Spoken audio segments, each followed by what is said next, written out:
The war in West Asia continues for the 8th day. It has spiraled across the region, affecting several Gulf nations. In the latest, fresh attacks have been reported in Dubai, Doha and Manama. In Dubai, loud explosions were heard after the Emirates reported incoming missiles and drone threats from Iran.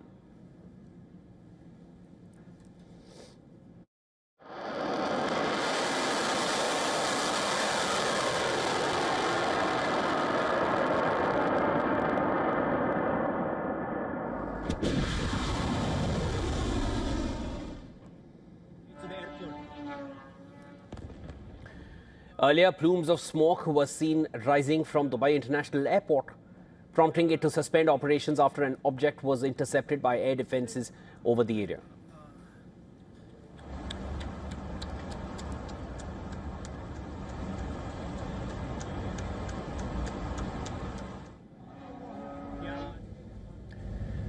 All flights to and from Dubai were briefly suspended before they were resumed. The United Arab Emirates said it intercepted 15 ballistic missiles and 119 drones on Saturday.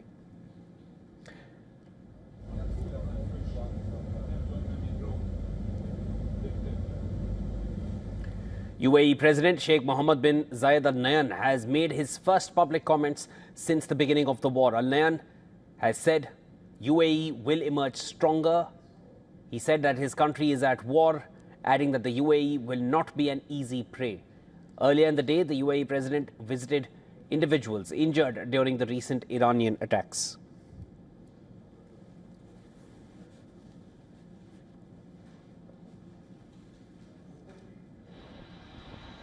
In Bahrain, an Iranian attack caused a fire in the capital, damaging a house and several surrounding buildings as well. It is not clear yet if there were any casualties.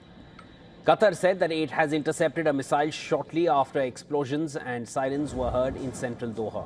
The ongoing war has affected air traffic across the region, stranding tourists and travelers in many countries. I'd like them to send special planes to repatriate their citizens. Quite simply, any flight. I'm not saying Air France, even military planes, it doesn't matter. But they should come and get their citizens. I have absolutely no idea how the situation will develop here. Maybe tomorrow, Oman might close its airport, its port. And we're not going to stay stuck here for weeks. We have no visibility on what will happen in the coming days. Local media in Iraq reported 2 suspected Iranian drones hitting Choman district in Erbil. One of them reportedly hit Choman's social care office.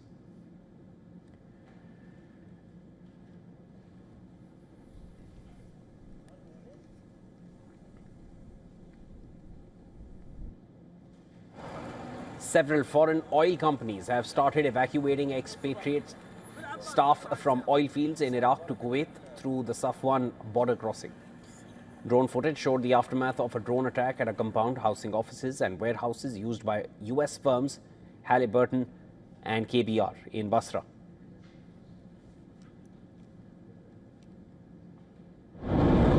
Iran's Revolutionary Guards claimed the attack on a Marshall Islands flagged oil tanker in the Gulf. They said that an oil tanker with the trade name Louis P with the flag of the Marshall Islands was hit by a drone. Now, according to Turkish Defense Ministry sources, Ankara is considering the possibility of sending F-16 fighter jets to northern Cyprus as a security measure. Saudi Arabia has urged Iran to avoid what it called miscalculations following missiles and drone launches against the kingdom. Saudi Defense Ministry said that it thwarted repeated missile launches at an airbase housing US military personnel as well as drone attacks at a major oil field. Iranian President Masoud Pezeshkian denied any attacks on neighboring countries, saying that Tehran only targeted US military bases, facilities and installations in the region. Iran's Foreign Minister Abbas Araghchi accused the US of attacking a desalination plant on a Gulf island, saying that it had set a precedent.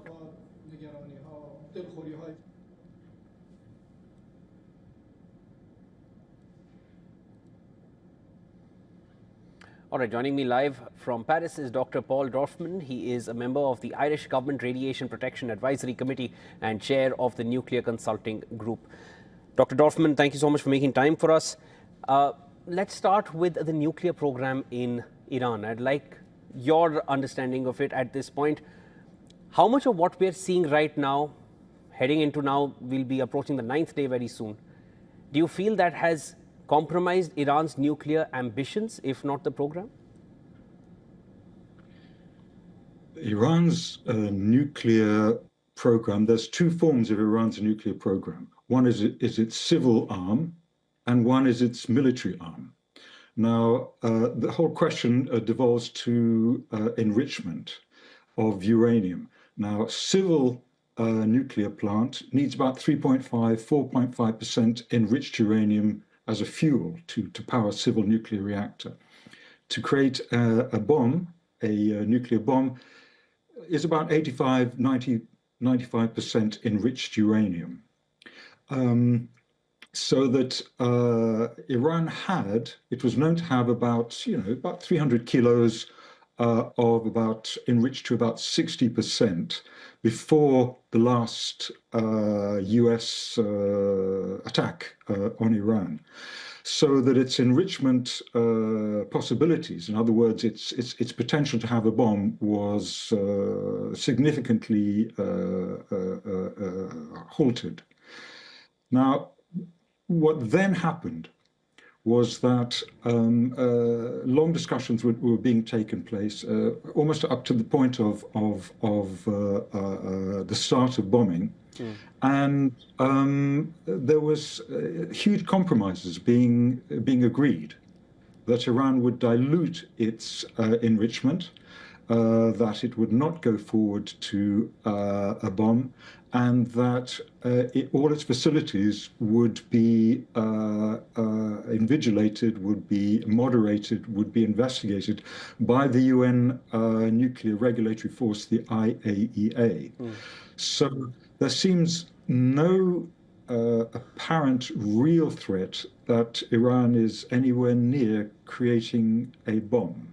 Understood. Because IAEA, as you correctly mentioned, sir, they mentioned that there was nothing to suggest that Iran is creating that bomb. And of course, the Pentagon had also mentioned that there was no imminent threat coming in from Iran before the strike started. But at this point, I'd just like to now shift focus to the Gulf countries. UAE, they've given out a first statement. The president has said that UAE is at war and they're fully prepared. Qatar had initially, there were reports suggesting that Qatar had carried out a strike. Qatar denied it completely after that, but that report did go around the world very, very quickly. Are we looking at perhaps an approach towards an intra-West Asia war as well? It's becoming something that's getting out of control. Now, Trump is unhinging the global, the global order. And this emphasis on first use of force is becoming a new normal, and that has huge implications for the world order, where the so-called preventive or preemptive wars are becoming something that may possibly be increasingly accepted. Now, that is hugely important. And it sets a kind of a principle that really one doesn't really want to or need to go down. Now, in terms of the Gulf itself, it was clear that before this war started, before the bombs started dropping, there was a pan-Gulf move to resolve this through diplomacy, including Saudi, including Qatar, including all of the Gulf states, which, of course, the bombing completely nixed. The bombing completely stopped. So, as we all know, the problem with war is once it gets started, the problem is it tends to get out of control. Dr. Dorfman, I'd just like to come to the attacks that have taken place on refineries and energy infrastructure, essentially. Apart from the attacks inside Iran, the attack on Haifa, which has just taken place just recently in Saudi Arabia, twice at Ras Tanura, in Bahrain, in UAE, and ports in Dubai as well, and in Bahrain as well. And those ports are as essential to that energy infrastructure as the structures themselves. So does that give a sense of what the actual strategy behind this war is, or the purpose behind the war? From both sides, I'm saying, because the attacks are taking place from both sides.